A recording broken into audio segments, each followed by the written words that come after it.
우주왕복선은 우주정거장으로 사람, 물품, 그리고 하드웨어 등을 보내고 장치, 쓰레기 등을 회수해오는 역할을 합니다. 유인 우주비행과 위성의 발사, 망원경의 설치, 그리고 위성의 회수 및 우주정거장 수리 등을 위한 비행체입니다. 보통의 우주선들은 로켓에 실려서 수직으로 발사되어 지구 궤도로 진입하고 우주비행을 하며 임무를 완수한 후 지구로 귀환할 때에는 작은 캡슐만 돌아오는 것입니다. 미국의 아폴로, 머큐리, 구소련의 소유스, 보스토크, 그리고 중국의 선조 캡슐 등은 낙하산을 이용하여 지구로 귀환했습니다. 그러나 우주왕복선은 지구로 귀환할 때 지구대기로 재진입하고 활공하여 활주로에 착륙하게 되는 것입니다. 나사가 개발한 우주왕복선은 일회용 로켓의 단점을 해소하기 위해 국제우주정거장과 지구 사이, 즉 우주 공간을 반복하여 왕복 가능하도록 설계된 유인 우주선입니다. 실제로 미국의 우주왕복선 계획은 1960년대 말부터 시작되었으며 1970년대 이후부터는 미 항공우주국 유인 우주선 사업의 대부분을 차지했습니다. 그 후 닉슨 대통령이 나사는 앞으로 반복 사용이 가능하고 막대한 비용이 들지 않는 우주왕복선을 개발하게 될 것이라고 선언하면서 본격적인 우주왕복선 개발이 시작되었습니다. 최초의 우주왕복선은 캘리포니아주 로스앤젤레스 카운티에 있는 도시 팜데일에서 제작된 콜롬비아 우주왕복선입니다. 1957년 구소련이 인류 최초의 인공위성인 스푸트니크 1호를 발사하였는데 이것은 우주개발에 미온적이었던 국가들에게 큰 자극이 되었습니다. 이러한 계기는 여타 국가들이 위성개발에 더욱 관심을 갖게 되는 촉진제가 되었고 특히 미국은 구소련보다 우주개발에 뒤처지는 것을 매우 자존심 상해하고 있었기 때문에 우주개발에 더욱 박차를 가하게 되었습니다. 그 후 1970년대 후반부터는 수천 개의 위성이 발사되는 인공위성 전성시대가 전개되었고 1980년대부터는 막대한 비용이 발생하는 일회용 로켓을 대신할 저렴한 우주왕복선 개발이 미국을 중심으로 활발하게 이루어졌습니다. 1972년 닉슨 대통령은 미국의 우주왕복선 계획을 승인하였고 마침내 최초의 우주왕복선 엔터프라이즈호가 제작되었으며 1977년 8월 12일 착륙 실험을 성공시켰습니다. 우주왕복선의 임무는 여러 궤도로 많은 하중을 실어 나르고 국제우주정거장에서 임무 수행 중인 승무원을 교체시켜주며 우주정거장의 수리 임무를 감당하는 것입니다. 그리고 실제로 많이 수행되지는 않았지만 인공위성 및 궤도상의 불필요한 물체, 즉 장치 및 쓰레기 일부 등을 가지고 지구로 귀환하는 것입니다. 우주왕복선들은 각각 100번의 발사 및 10년 동안의 각종 임무 수행을 위해 사용되도록 설계되어 제작되었습니다. 이제까지 총 5대의 우주왕복선이 제작되었으며 비록 한 번도 우주비행을 경험하지는 못했지만 1970년대 말 우주왕복선의 착륙 시험에 사용되었던 엔터프라이즈 왕복선을 시작으로 본격적인 우주비행 시대로 접어들었습니다. 1981년 4월 12일 최초로 우주비행을 수행한 콜롬비아 우주왕복선 이후 챌린저호, 디스커버리호, 애틀랜티스호, 엔데버호가 그 뒤를 이었습니다.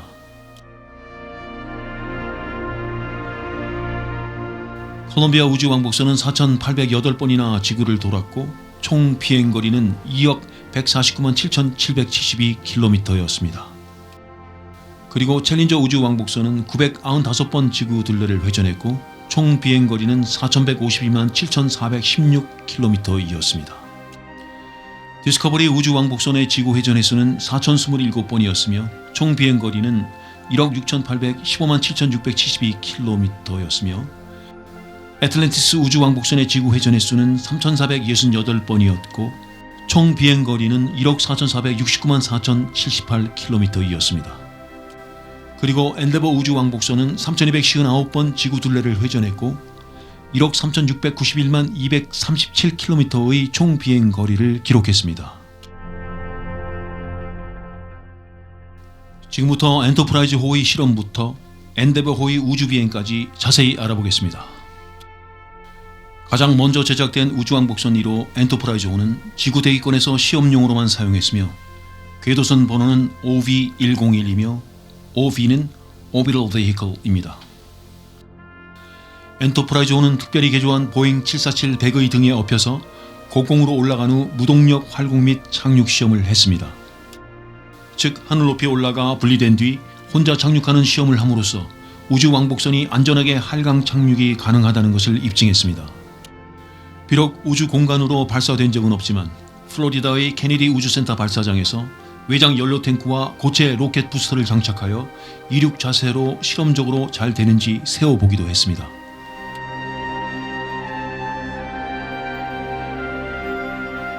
그리고 1981년 4월 12일에 스페이스 셔틀, 우리말로 우주왕복선 제1호기인 STS-1이라는 우주비행의 임무명을 받은 최초의 우주왕복선 콜럼비아호가 마침내 발사되었습니다.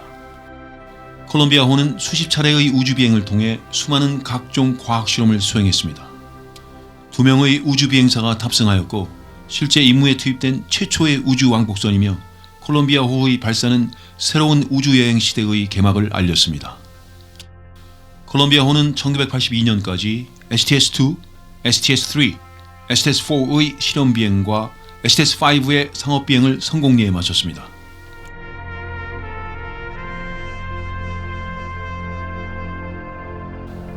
나사는 비행 임무에 체계적인 번호 부여 시스템을 도입하여 우주 왕복선에 STS 플러스 비행 번호를 붙인 임무명을 고안했습니다.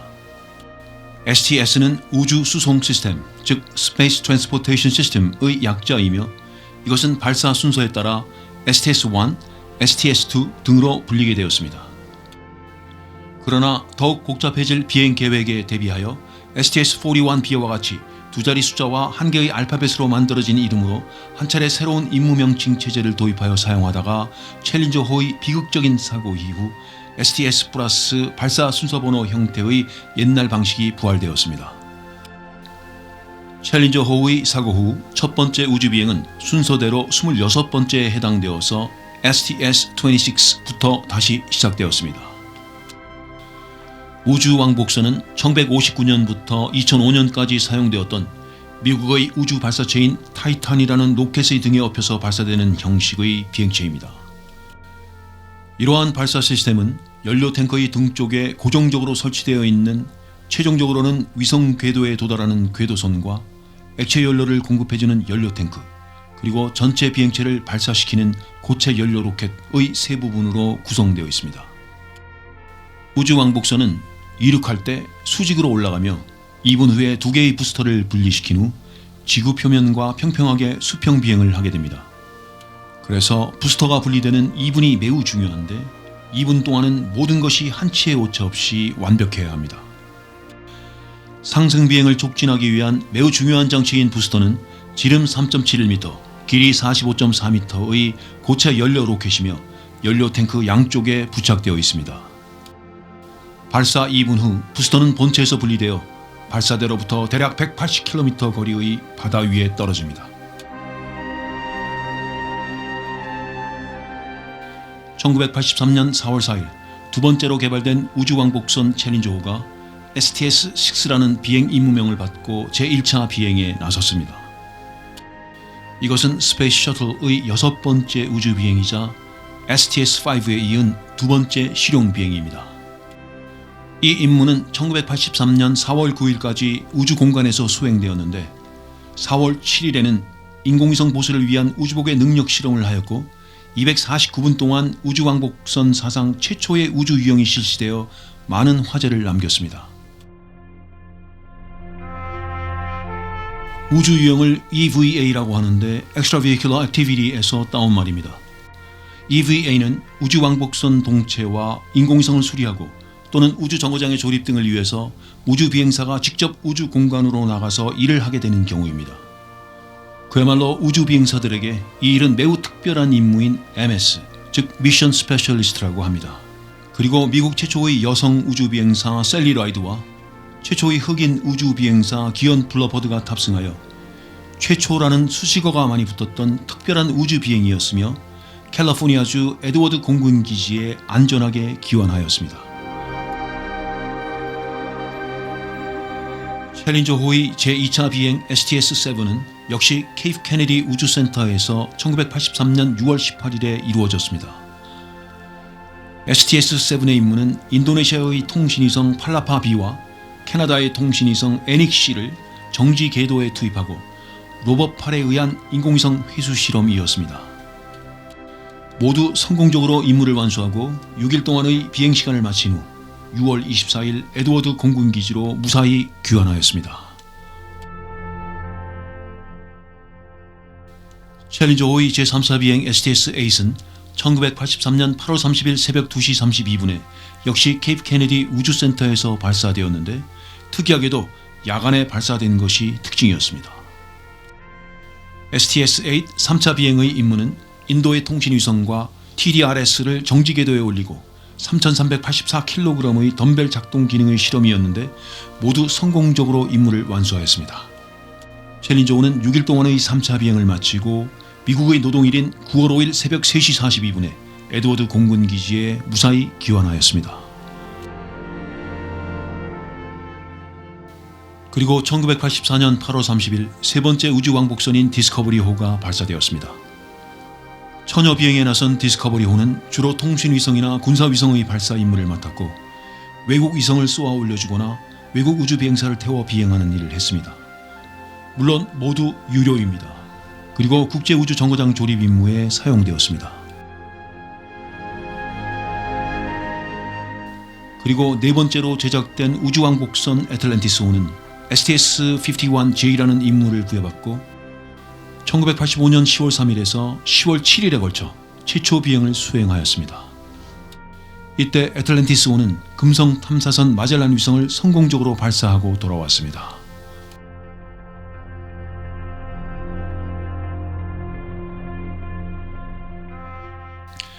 그리고 1986년 1월 28일에는 STS-51L이라는 비행 임무명을 부여받고 7명의 승무원을 태운 챌린저호가 발사되었습니다. 그러나 발사 1분여 만에 전 세계를 충격으로 빠뜨리는 사고가 발생하였습니다. 정확히 1분 13초 만에 우주선은 폭발하였고 승무원 전원이 사망하는 비극적인 사고가 발생한 것이었습니다. 이 비극적인 폭발 사고는 나사를 곤경으로 몰아넣었습니다. 그 충격으로 우주왕복선 발사 계획이 진행 중이었거나 계획되었던 관련된 모든 시간표가 중단되었습니다. 챌린저 우주왕복선 폭발 사고는 고체 연료 추진기의 이상으로 인해 발사 73초 만에 공중 폭발하여 7명의 대원 전원이 희생된 비운의 사고로 우주개발 역사에 기록되었습니다. 탑승한 우주비행사는 공군 중령 마이클 스미스, 해군 대령 프란시스 고비, 물리학자 로널드 맥네어, 공군 중령 앨리슨 오니주카, 교사 크리스타 맥콜리프, 공군 대위 그레고리 자비스, 탑승 운용 기술자 주디스 레스니크, 이렇게 7사람이었습니다. 이번 STS-51L 비행의 임무는 헨리 혜성의 관측, 우주에서 원격으로 학교 강의 진행, 우주에서의 색소폰 연주, 그리고 기타 과학 실험 등이었습니다.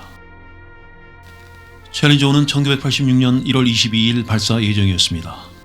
그러나 STS-61C 임무의 발사 계획이 22일로 갑자기 잡히는 바람에 23일로 1차 연기되었고 발사 날짜 조절 관계로 다시 24일로 2차 연기되었습니다. 그리고 착륙 예정지의 악천후 이후로 다시 25일로 3차 연기되었습니다. 그리고 25일 날 이번에는 발사기지인 케네디 우주센터의 나쁜 날씨로 인해 27일로 4차 연기되었습니다. 그리고 27일 9시 53분으로 발사 예정이었던 그날은 챌린저호 본체의 추가 정비의 이유로 다시 28일로 5차 연기되었습니다. 28일이 되자 날씨가 너무 추워서 발사대에 고드름까지 발생했습니다. 그래서 전문가들은 또 연기해야 한다고 주장했습니다. 그러나 나사와 관련 업무자들은 이제는 더 이상 미룰 수가 없다면서 발사를 강행시켰습니다. 마침내 발사 시점이 다가오고 발사 6.6초 전 주 엔진이 점화되었으며 0초가 되자 챌린저5는 굉음과 함께 발사되었습니다. 0.68초쯤 우측 보조 추진 로켓 아래쪽에서 검은 연기가 났으나 약 2.28초 시점에서 연기는 멈췄습니다. 발사 28초 후에는 주 엔진의 출력을 낮추어 궤도를 수정하였고 35.379초 시점에서는 마하 1의 속도를 돌파하였습니다. 51.860초쯤에는 가장 압력이 높은 지점에 도달하였으나 몇 초 후 오른쪽 로켓 부스터 아래쪽에 불꽃이 확인되었습니다. 이것은 절대로 있어서는 안 되는 일이었습니다. 이 불꽃은 챌린저 호도 그리고 관제센터도 전혀 인식하지 못하고 있었으며 비운은 바로 이 시점부터 시작되었습니다. 1분 0238초에 불꽃은 부스터와 연료 탱크로 옮겨 붙었고 바로 몇 초 후 액체 수소 탱크에서 수소가 새어나오고 압력 저하가 확인되었습니다. 바로 이때 관제센터는 위급 상황임을 직시하고 챌린저호에게 출력 증가를 지시했습니다.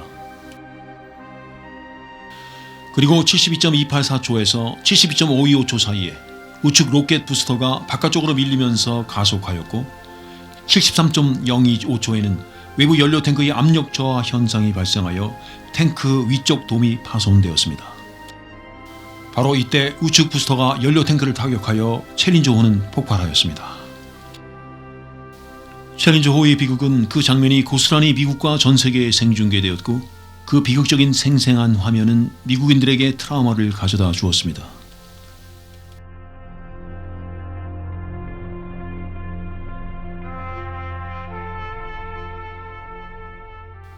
발사 날의 추운 날씨는 모두에게 꺼림칙한 느낌을 주었지만 이미 5번이나 연기한 상태여서 나사는 개의치 않으려고 애를 써야만 했습니다. 그러나 낮은 온도는 우측 로켓 부스터의 고무 패킹 오링을 얼게 했고 얼어버린 패킹은 그 기능을 다하지 못했습니다. 발사 전 나사와 관련 업무자들이 모여서 최종 회의를 할 때 고체 로켓 부스터 설계자이자 제작자인 고무 패킹 오링 기술자는 낮은 온도는 오링의 탄력성을 저하시킬 것이다 라고 말하면서 이번 발사의 일정을 조정하거나 아니면 아예 발사를 취소해야 한다고 강력하게 주장했습니다. 그는 얼어버린 패킹의 틈으로 고압의 연료가 새어나와서 화재를 발생시킬 것이다 라고 계속하여 주장했습니다. 그러나 고위 관리자들은 그의 말을 듣지 않았고 마침내 발사를 허가하기에 이르렀습니다. 그 허가가 엄청난 비극의 결과를 낳을 것이라는 것을 아무도 상상하지 못한 채 비운의 카운트다운이 시작되었던 것이었습니다. 발사 후 챌린저호는 분리가 이루어지는 2분을 견디지 못하고 본체가 압력을 이겨내지 못해 공중 폭발하여 분해되는 최악의 결과가 발생한 것이었습니다.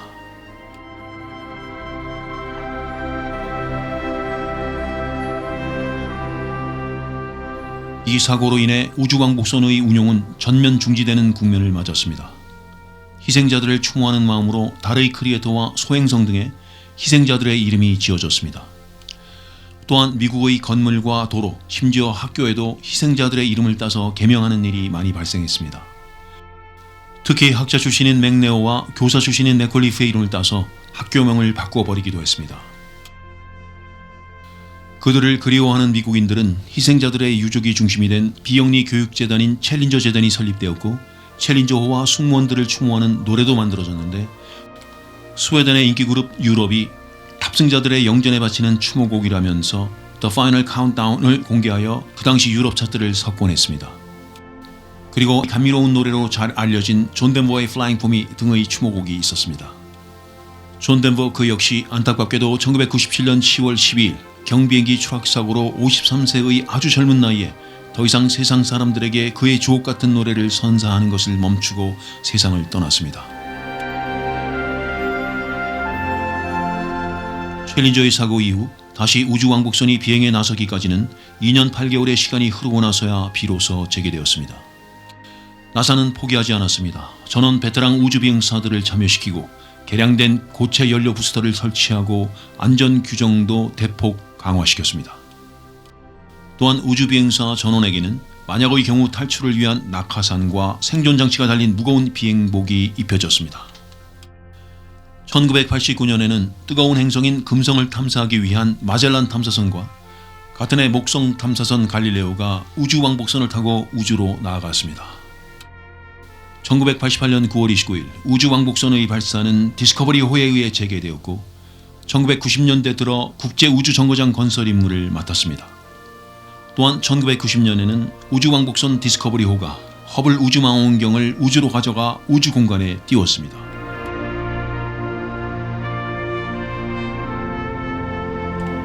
챌린저호를 대신하기 위해 계획되었던 엔데버 우주왕복선은 1991년 5월에 완성되어 1992년 5월 7일에 발사되었습니다. 우주왕복선 엔데버의 목적지는 통신위성 인텔셋 6였습니다. 인텔셋 6는 1990년 발사되어 발사 당시 로켓의 기능 장애로 궤도를 이탈하여 돌고 있었습니다. 엔데버에 탑승한 우주비행사들은 인텔셋6를 붙잡아 추진기를 달고 원래 목적대로 정지 궤도에 올려보내는 임무를 완수하였습니다.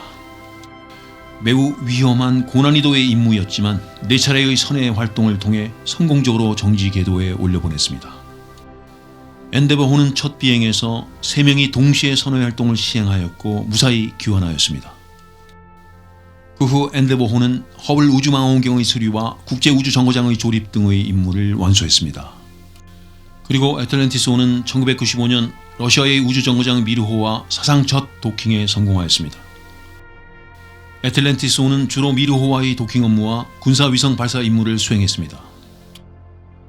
또한 엔데버호는 1998년 12월 4일에 국제우주정거장의 첫 미국 모듈인 유니티를 싣고 우주로 발사되었으며 이미 정상 궤도에 올라가 있던 러시아 모듈인 자리아와 결합하여 국제우주정거장 건설을 시작하였습니다.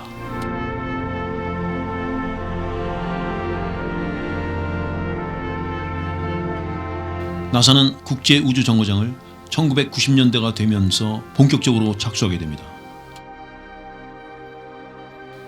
우주정거장은 러시아와 미국을 비롯한 일본과 유럽의 여러 국가가 참여하여 1998년에 건설이 시작되었고 2010년에 완성되었습니다. 이것은 지구의 저궤도에 속하는 400km의 고도에 떠있는 다국적 우주과학 연구시설입니다. 우주정거장은 매일 지구를 시속 27,743.8km의 속도로 15.7바퀴 돌고 있습니다. 우주정거장은 러시아 섹션 ROS와 미국 섹션 USOS의 두 구역으로 나누어집니다. 러시아 섹션은 정거장 전체에 대한 유도, 통제, 항법, 그리고 메인 추진 기관과 생명 유지 장치를 담당하고 미국 섹션은 가장 큰 실험실과 제2화장실, 그리고 일본의 키보, 태양 전지판과 산소 발생기를 담당합니다.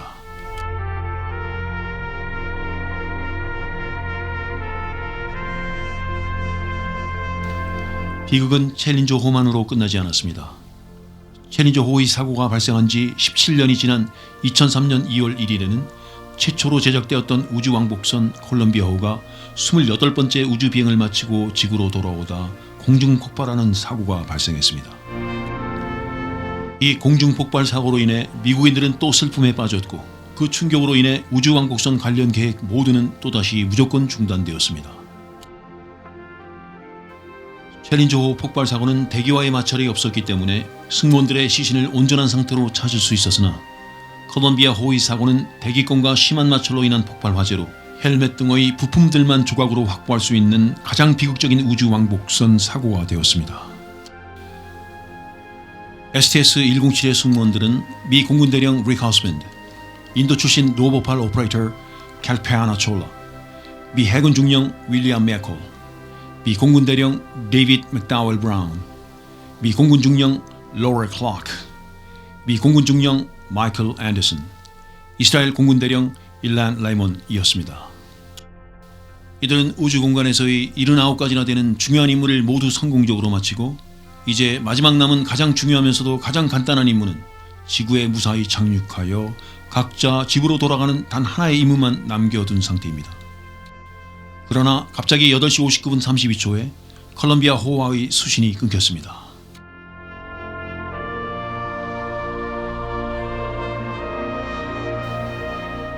다음은 사고 당시의 생생한 상황을 시간별로 분석해 보았습니다. 8시 49분 00초에서 8시 50분 00초 기체의 패널 뒤편과 전면부의 온도가 상승하였고 고온 가스가 날개 내부에 진입하였습니다. 8시 52분 16초에서 8시 53분 05초 164개의 센서가 고장났고 좌익의 저항이 증가하였습니다. 8시 53분 46초에서 8시 54분 20초 날개 표면에 파편이 추락했고 기체 공력에 큰 변화가 있었으며 좌익이 손상되었습니다.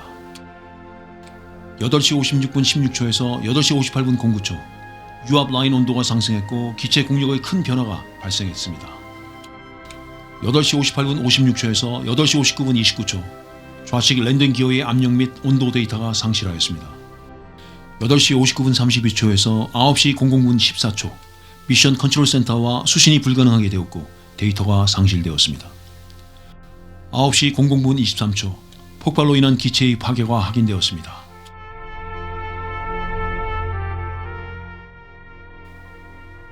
부시 대통령은 컬럼비아 사고를 추모하며 이제 보다 새로운 우주선으로 새로운 가치로 우리의 목표를 설정하여 추구할 것이라고 공표했습니다.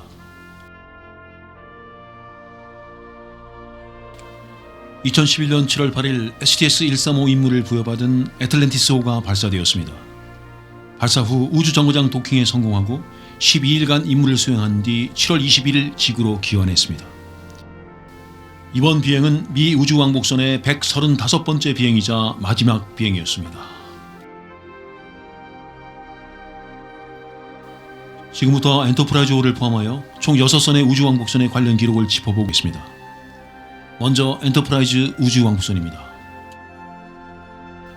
나사에서 제작한 최초의 우주왕복선이며 최초 비행일은 1977년 2월 15일이고 최후 비행일은 1977년 10월 26일인데 대기상에서만의 시험 비행을 위해 엔진과 방열판이 없이 제작되어서 우주 임무는 불가능했습니다.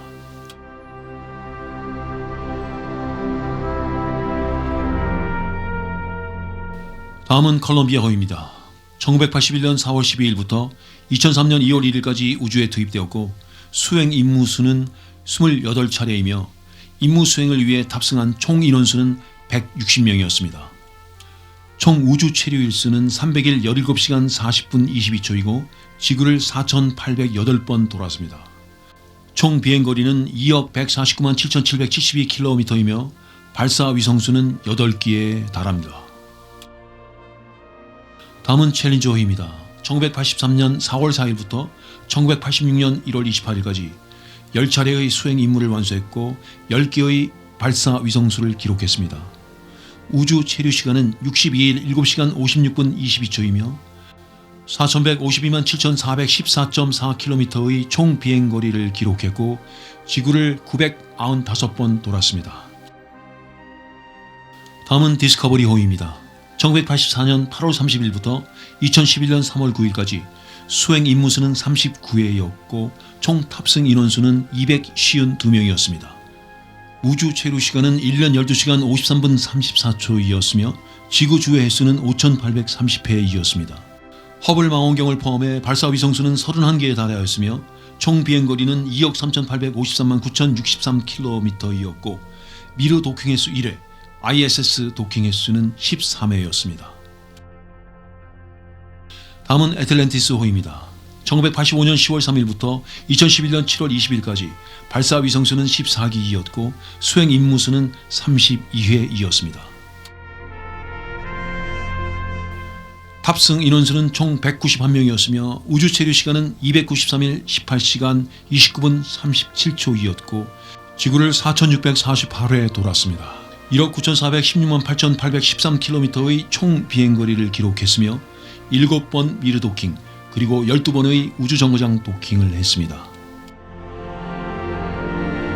다음은 엔데버호입니다. 1992년 5월 7일부터 2011년 6월 1일까지 발사 위성수는 3기였고 수행 임무수는 25회이었으며 총 탑승 인원수는 148명이었습니다. 우주 체류 시간은 296일 3시간 18분 35초였고 지구를 4,671번 돌았습니다. 1억 9,776만 1,262km의 총 비행거리를 기록했고 1회 미르 도킹과 12회 우주정거장 도킹을 하였습니다. 지금까지 우주왕복선들은 2873회 지구 궤도를 선회했고 약 8억 6,440만 1,218km의 비행거리를 기록했습니다.